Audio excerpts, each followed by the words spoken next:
The courtroom smelled like old wood and anxiety. I sat in the third row, behind my mother and her attorney, watching them organize documents with the confidence of people who believed they'd already won. My mother wore her navy suit, the expensive one she'd bought specifically for these proceedings. Her lawyer, Mitchell Carver, had silver hair and a corner office downtown. They'd been contesting my grandfather's will for 6 months, and from the way they whispered and smiled, they thought today would be the day they finally broke me.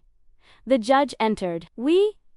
Every. Judge Patricia Morrison, mid-50s, known for running an efficient courtroom and having exactly zero patience for bullshit. "Be seated," she said, settling into her chair. "We're here for the continuation of Thompson estate proceedings. Ms. Carver, I believe you had additional witnesses." "Yes, Your Honor." Mitchell stood, buttoning his suit jacket. "We're calling Sarah Thompson to the stand." That was me. I walked to the witness stand, was sworn in, sat down. My hands were steady. I'd been preparing for this moment since February, when my mother first filed the contest. Mitchell approached with a folder. "Ms. Thompson, you claim your grandfather, Robert Thompson, left his entire estate to you. Is that correct?" "Yes. An estate valued at approximately $2.3 million, including property, investments, and personal assets." "That's correct. And you expect this court to believe that a man would leave his entire fortune to his granddaughter while leaving his only daughter, Yura, mother, completely disinherited?" "I don't expect anything. That's what the will states." Mitchell smiled, the kind of smile that said he was about to enjoy this. "Ms. Thompson, isn't it true that you lived with your grandfather for the last 3 years of his life?" "Yes. And during that time, you had exclusive access to him, exclusive control over his finances, his medical care, his daily activities." "I was his caregiver. He had dementia." "Exactly." Mitchell turned to the judge. "Your Honor, we believe Ms. Thompson used her position as caregiver to unduly influence a sick, elderly man." The will in question was written just 8 months before Robert Thompson's death. During a period when his medical records show significant cognitive decline, I kept my face neutral. "We'd been through this before." "Ms. Thompson," Mitchell continued, "can you explain why your grandfather would suddenly change his will after 60 years of naming your mother as his primary beneficiary?" "He didn't change it suddenly. He'd been talking about it for years." "Do you have proof of that? His journals? Letters? Conversations?" "I documented." "Documented by you. Written by you. Convenient, isn't it, that the only evidence of your grandfather's intentions comes from the person who stands to inherit everything?" My mother was nodding along in her seat. She'd been doing that throughout the entire 6 months of proceedings.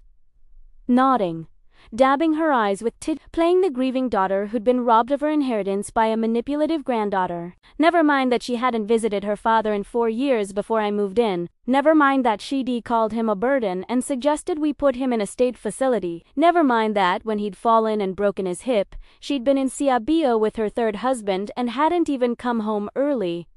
"Ms. Thompson," Mitchell prompted, "can you answer the question?" "My grandfather left me his estate because I was the only family member who cared about him as a person, not as a source of money." "That's quite an accusation." "It's the truth." Mitchell pulled out another document. "Your Honor, I'd like to enter into evidence the affidavit from Dr. James Chud, Mr. Thompson's physician, stating that in his medical opinion, Robert Thompson lacked the mental capacity to make sound financial decisions in the months before his death." The judge took the document, read it, noted. I watched my mother relax slightly in her chair. Mitchell turned back to me. "Ms. Thompson, you're 28 years old. You have no legal training, no medical expertise. What makes you qualified to determine whether your grandfather was of sound mind?" "I spent 12 hours a day with him for 3 years. I think that qualifies me." "Or it gave you ample opportunity to manipulate an elderly man with dementia." "Objection," my attorney called out. David Reese, my grandfather's longtime friend and a retired JAG officer, stood up from his seat beside me. "Counsel is making accusations without evidence." "Sustained," Judge Morrison said. Mr. Carver, do you have actual questions, or are you just editorializing? Mitchell's smile tightened. Your Honor, the evidence speaks for itself. An isolated, cognitively declining elderly man, a young woman with financial troubles who suddenly becomes his full-time caregiver, a will that disinherits his only child in favor of said granddaughter. This is textbook undue influence. I didn't have financial troubles, I said quietly. Mitchell spun toward me. Excuse me? You said I had financial troubles. I didn't. I was a project manager making $67,000 a year. I quit my job to take care of my grandfather full-time because no one else would. And now you stand to inherit $2.3 million. Quite an upgrade. David stood again. Your Honor, this is harassment. Ms. Thompson is not on trial here. Judge Morrison looked at me over her reading glasses. Ms. Thompson, do you have any evidence beyond your own testimony that your grandfather intended for you to inherit his estate? This was it. The moment I'd been waiting for. Yes, Your Honor. I have his military service records. The courtroom went very quiet. My mother's back stiffened. Mitchell frowned. Your Honor, we've reviewed Robert Thompson's military service. He was a Navy officer, served from 1959 to 1989. Retired as a commander. This is all public record and has no bearing on. Not all of it is public record, I said. Mitchell's frown deepened. I'm sorry. I pulled a folder from my bag. David had been holding it for me, waiting for this exact moment. My grandfather's official record shows 30 years of service. What it doesn't show is what he actually did during 18 of those years. Judge Morrison leaned forward. Explain. My grandfather worked in naval intelligence, specifically signals intelligence. His entire career from 1962 to 1980 is classified. Even now, 20 years after his death, most of his service record is redacted. Your Honor, Mitchell said, irritation creeping into his voice. This is irrelevant. We're here to discuss a will, not Mr. Thompson's military career. Actually, I said, looking at the judge, it's completely relevant, because my grandfather's will contains specific instructions that can only be understood by someone who knows what he actually did in the Navy. My mother leaned toward Mitchell, whispering urgently. He brushed her off. Ms. Thompson, Judge Morrison said, what instructions are you referring to? I opened the folder. Inside was a copy of my grandfather's will, the real one, not the simplified version we'd been arguing about for 6 months. Page 7, Section 12. I said. It reads, in the event of any contest to this will, the executor shall verify the challenger's knowledge of Pearl Sentinel, November 1962, before proceeding with any distribution of assets. The color drained from Mitchell's face. My mother grabbed his arm. Don't, but Mitchell was already talking. Your Honor, this is absurd. We have no knowledge of some secret code phrase. This is exactly the kind of manipulation I've been describing. Miss Thompson has inserted cryptic language into the will too. I didn't insert anything, I said calmly. This clause has been in my grandfather's will since 2003. 19 years before his death. It's been there through 3 previous versions of the will, long before I ever became his caregiver. Judge Morrison looked at Mitchell. Is this true? Mitchell flipped through his copy of the will. His hands were shaking slightly. We didn't focus on this section. It seemed like legal boilerplate. It's not boilerplate, I said. It's at this. It's at this. My grandfather knew that if anyone ever contested his will, it would be because they cared about his money, not about him. So he created a way to prove whether the challenger actually knew him. This is ridiculous. My mother sighed loud enough for the whole courtroom to hear. A will isn't a spy game, Your Honor, I interrupted. May I ask my mother a question? Judge Morrison studied me for a long moment. Proceed. I turned to face my mother directly. Mom, what is Pearl Sentinel? November 1962. She stared at me. I have no idea. Some military thing. Do you know where grandfather was in November 1962? The Navy. He was always in the Navy. Where specifically? I don't know. He never talked about it.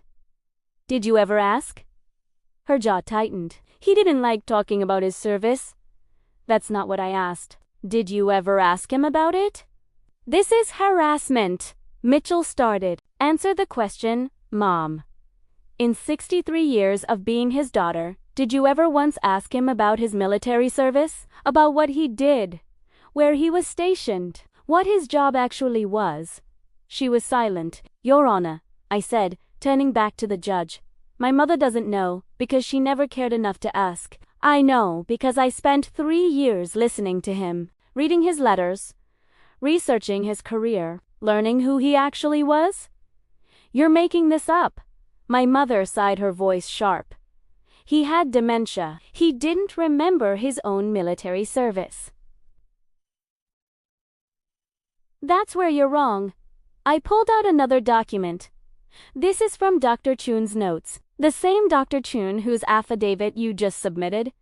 Mitchell's face was red now. Your Honor, this is... Let her finish, Judge Morrison said quietly. I took a breath. This was the moment. My grandfather's dementia affected his short-term memory. He couldn't remember what he had for breakfast, but his long-term memory, especially his military service, remained sharp until the very end. He told me stories, showed me photos, explained operations I wasn't supposed to know about. And you expect us to believe, Mitchell said, that a man with classified service told his granddaughter military secrets? Not all of them. Just enough. I looked at my mother, just enough to know who actually cared.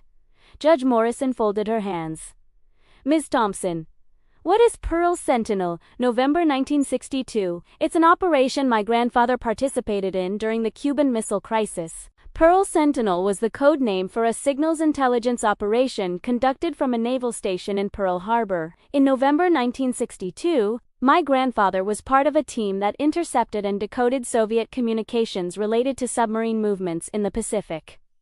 The courtroom was dead silent. The operation was so classified that even now, most details are redacted. There were only 43 people who knew about Pearl Sentinel. My grandfather was one of them. I paused. He told me about it on March 15, 2019, when I was reading him a book about the Cold War. He said, that's not how it happened. I was there. Let me tell you what really happened. I pulled out a notebook, one of 12 I'd filled during my 3 years with my grandfather. I wrote down everything he told me. Dates, names, details that I couldn't verify because they're still classified. But I tried. How? Judge Morrison asked. I filed a FOIA request with the Department of Defense. It took 14 months, but they finally responded. I held up a heavily redacted document. This is what they sent me. Most of it is blacked out. But you can see right here. I pointed to a visible line. Operation Pearl Sentinel, November 1962, CINCPAC classified. I slid the document across to the judge. She picked it up. Read it carefully. And here, I continued, pulling out another paper, is the response from the Naval History and Heritage Command. Quote, we can confirm that Commander Robert Thompson was assigned to CINCPAC intelligence operations from 1961 to 1965. Specific operational details remain classified per Executive Order 13,526. Mitchell was frantically whispering with my mother. She looked like she was going to be sick. Your Honor, I said, my grandfather put that clause in his will because he knew the only person who would contest it was someone who never bothered to know him. And he was right. My mother doesn't know about Pearl Sentinel because in 63 years, she never asked. She never visited him during his deployments. Never read his letters, never looked at his service photos. That's not fair, my mother said, standing up. He was deployed constantly. We barely saw him growing up. And whose fault was that? I asked. He sent letters. Dozens of them. I found them in a box in his closet. Letters to you from 1972, 1975, 1980. Did you ever write back? She sat down slowly. He invited you to his retirement ceremony in 1989, I continued. You didn't come. He asked you to visit him at the Navy Marine Corps Relief Society events. You never showed. He tried, Mom. 4 years. He tried. You were just too busy. I had a life, so did he, and when his life was ending, I was the only one there. My voice cracked slightly, but I steadied it. I was the one who sat with him when he had nightmares about submarine contacts. I was the one who listened when he talked about missing his shipmates. I was the one who learned about Pearl Sentinel and Operation Ivy Bells and the SOS US network and a dozen other things he carried for 40 years and couldn't tell anyone.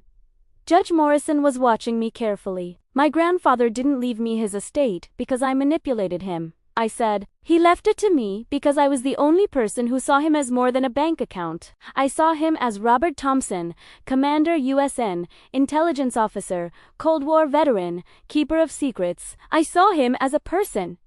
I turned to my mother. You saw him as an obligation. She was crying now. Real tears.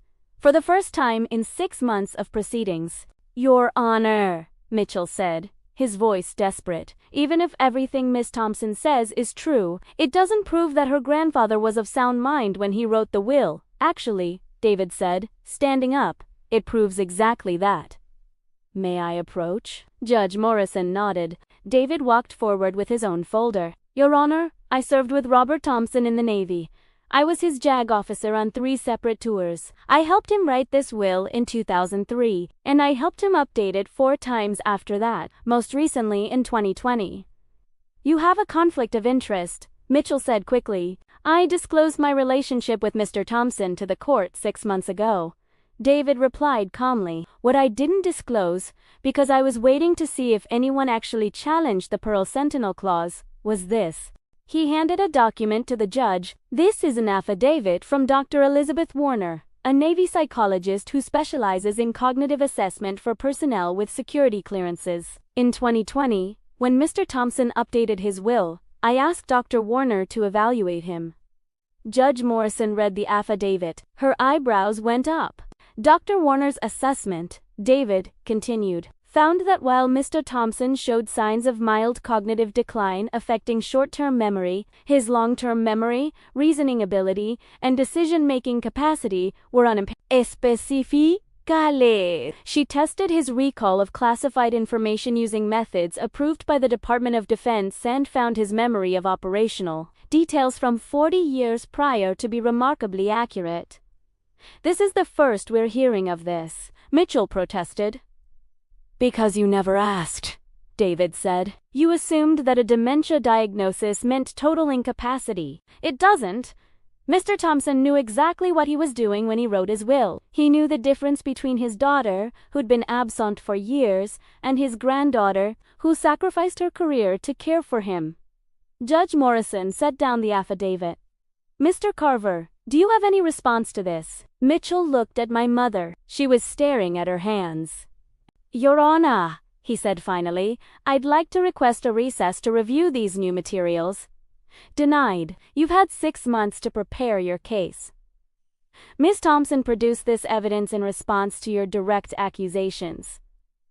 The judge looked at my mother. Mrs. Foster, do you know what Pearl Sentinel, November 1962, means? My mother's voice was barely a whisper. No. Did you know your father served in naval intelligence? I knew he was in intelligence. I didn't know the specifics. Did you ever ask him about his service? Silence. Mrs. Foster, I'm going to ask you a question, and I want you to answer honestly. When was the last time you had a meaningful conversation with your father before his death? My mother's face crumpled. I don't remember. I do, I said quietly. It was Christmas 2015. You came for dinner, stayed for 2 hours, spent most of it on your phone. When grandfather tried to tell you about a book he was reading, you said you were too busy to talk about history stuff. That's not, she started. You asked him if he'd thought about selling the house. You said it was too big for one person, and that the property value was going to waste. He told you he'd never sell, because Mom lived there, my grandmother. You rolled your eyes and said she'd been dead for 10 years and he needed to move on. My mother's lawyer was packing up his briefcase. He cried after you left, I continued. I found him in his study, looking at photos of you as a kid. He said, I don't know where I lost her. Somewhere between the deployments and the divorces, I lost my little girl. Judge Morrison removed her glasses. I've heard enough. Mr. Carver, does your client wish to continue contesting this will? Mitchell looked at my mother. She shook her head, tears streaming down her face. No, Your Honor, Mitchell said. We withdraw the contest. Good, because I was about to rule against you anyway. Judge Morrison gathered her papers. I've presided over a lot of estate cases.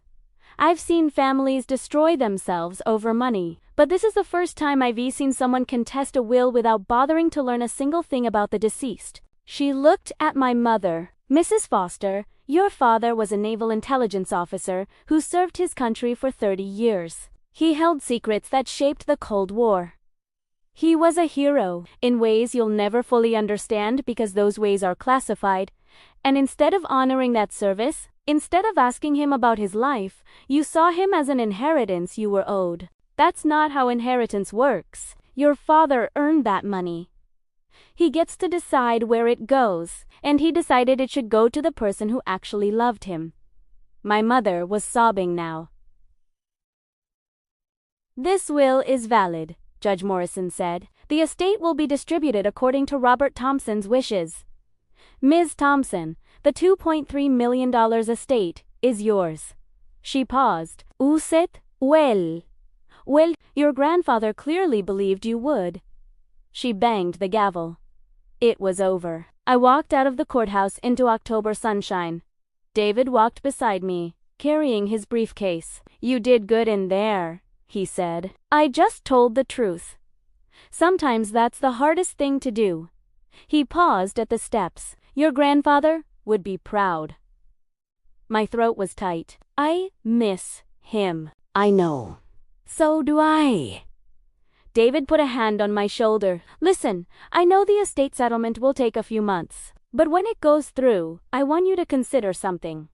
What? Your grandfather had a storage unit full of his papers, his photographs, his journals from his Navy career. Most of it is still classified, but some of it could be donated to the Naval History and Heritage Command. They're working on a Cold War intelligence exhibit.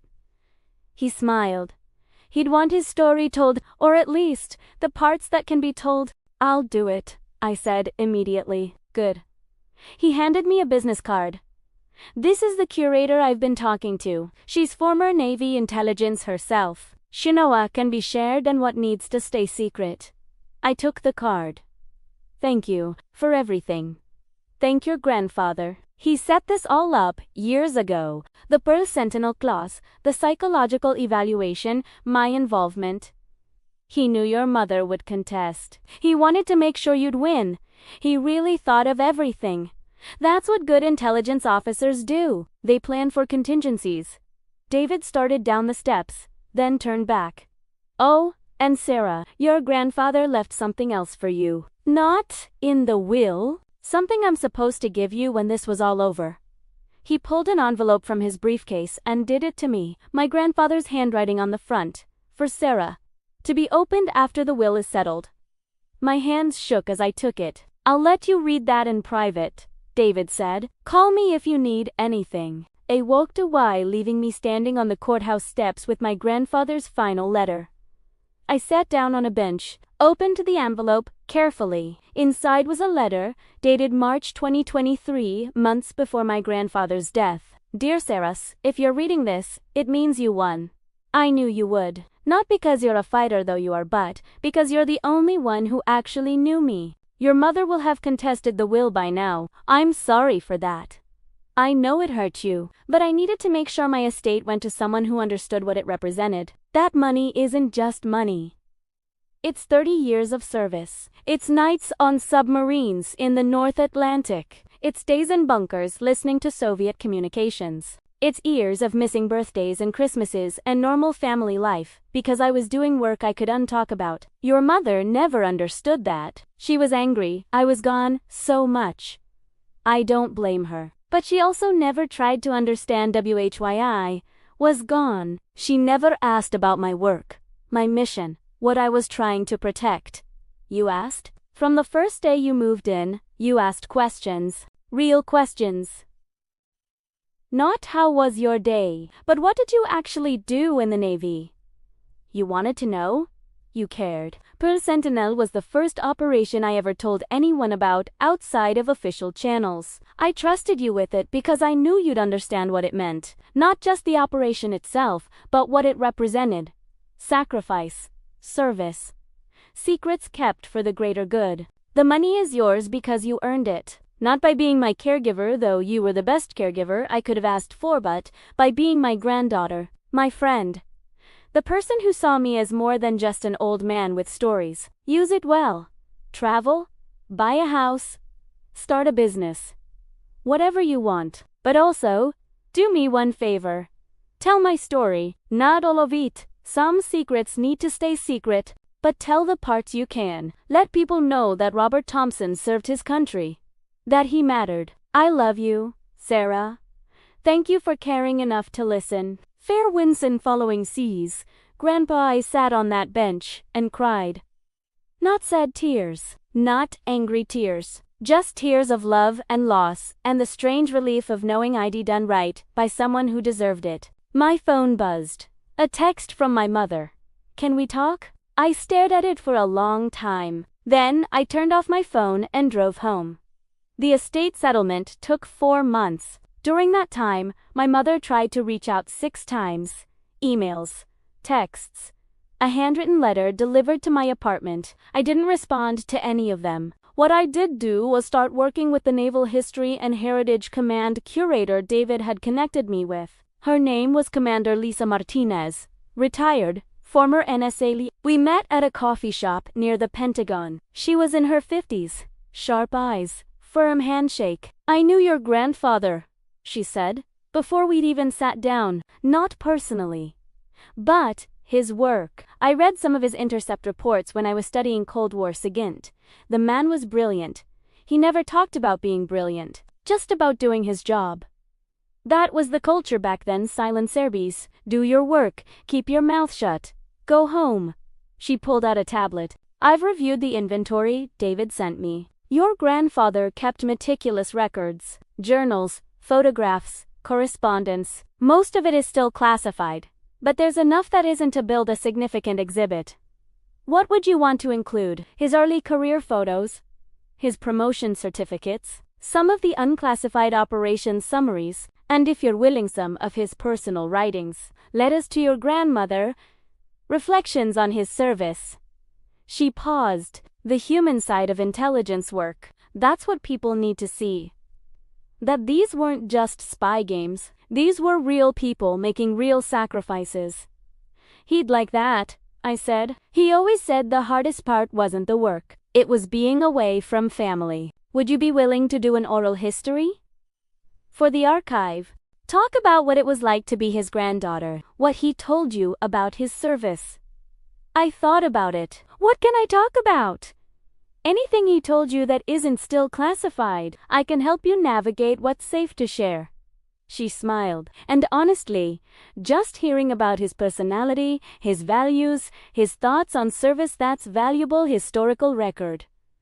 Okay, I'll do it. We spent 3 hours going through my grandfather's papers. Lisa marked what could be donated, what needed to remain in family possession, and what needed to be destroyed per Navy regulations. This is remarkable, she said, looking at a journal from 1963.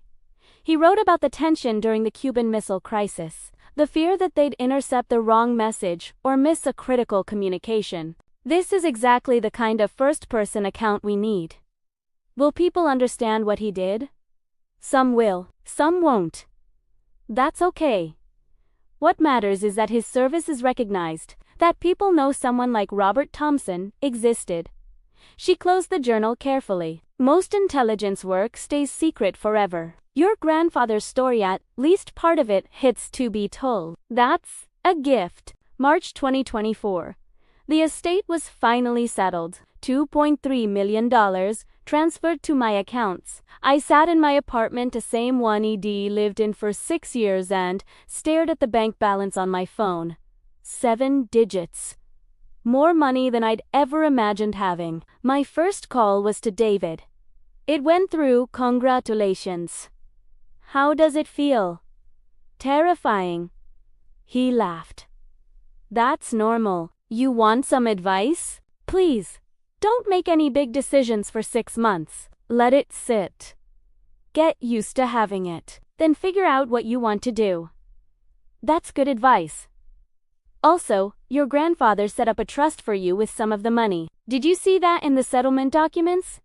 I pulled up the paperwork. I saw something about a trust. I haven't read the details yet. He put $500,000 in an education trust. It can only be used for scholarships in your name. He wanted you to help military kids go to college.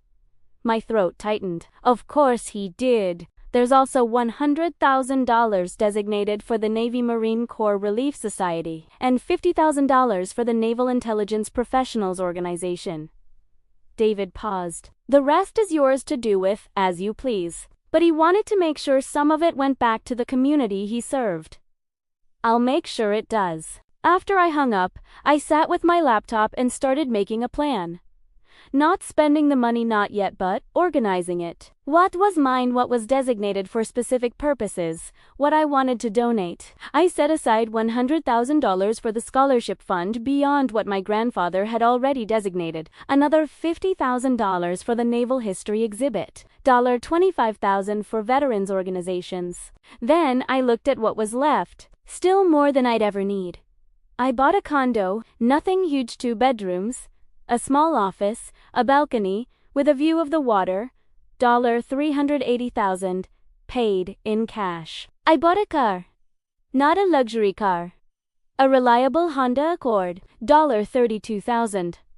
I put $500,000 in investments. Low risk, long term. Following the advice of a financial advisor David recommended, and then I did something my grandfather would have loved. I took 3 months off and traveled to every place he'd been stationed: Pearl Harbor, Yokosuka, Guam, Naples, Holy Loch. In each place, I found the bases where he'd worked. Some were still active. Some had been decommissioned. Took photos. Collected stories from retired personnel who remembered the Cold War era, added to the archive of my grandfather's life. In Pearl Harbor, I found the building where Operation Pearl Sentinel had been conducted.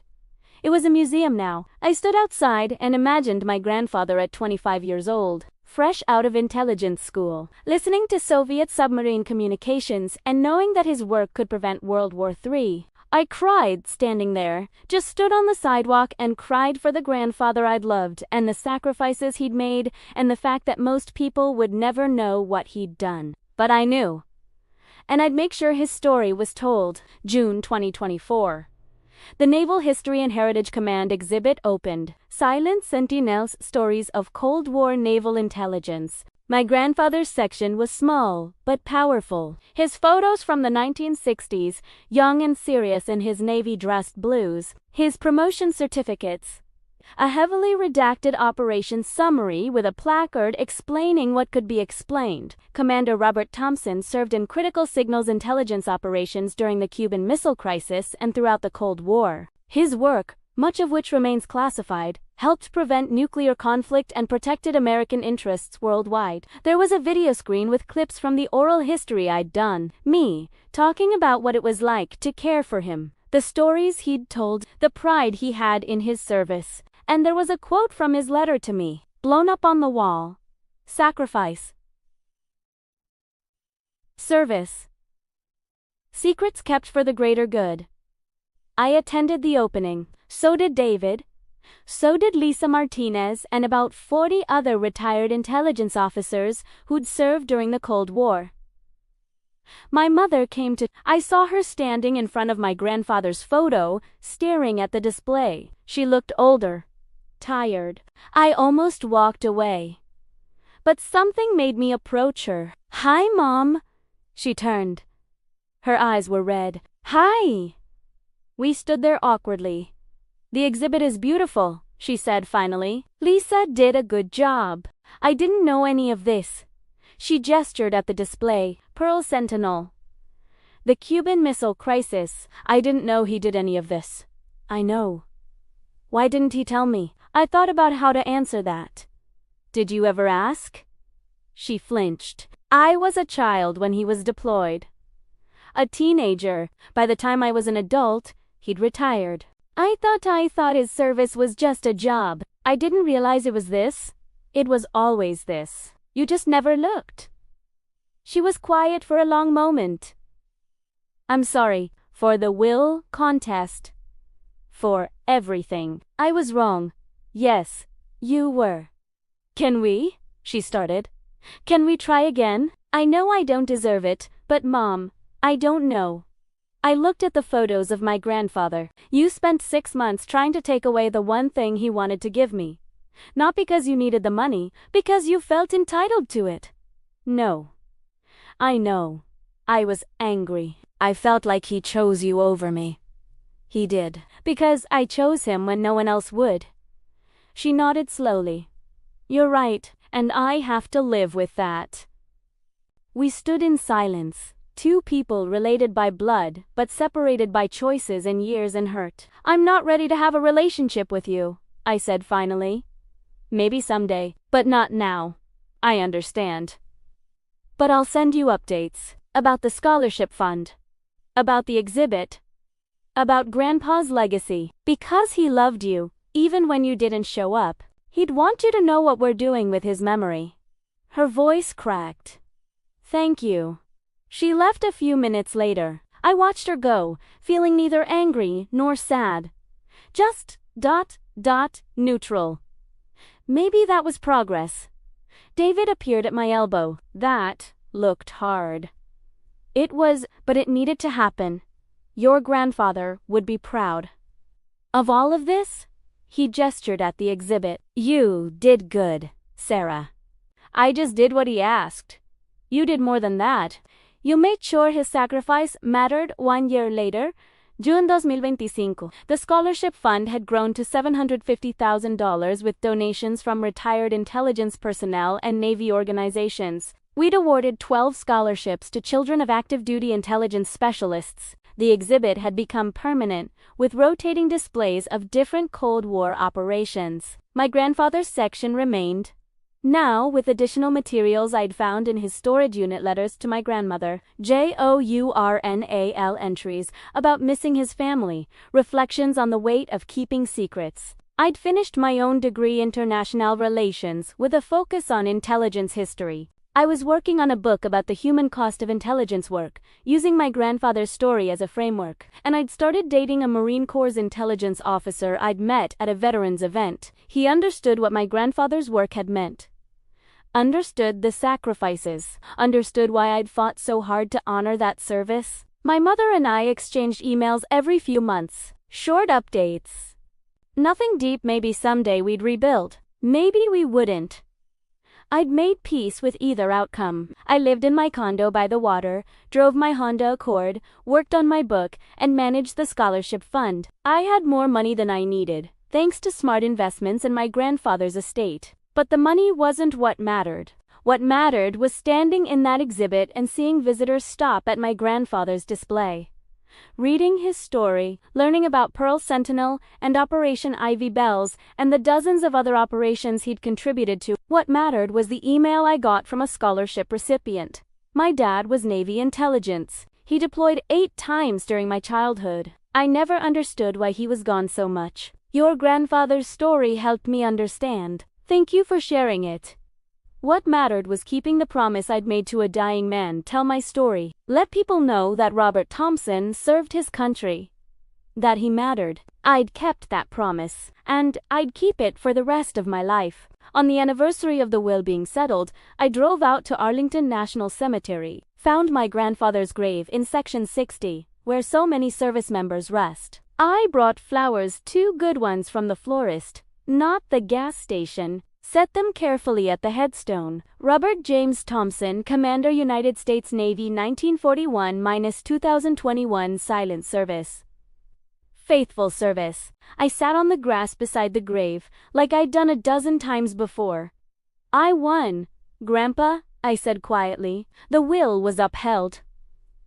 Mom dropped the contest. Your estate went exactly where you wanted it to go. The wind rustled through the trees. I'm using the money the way you asked. The scholarship fund is doing well. 12 kids going to college on your legacy. The exhibit is permanent. Your story is being told.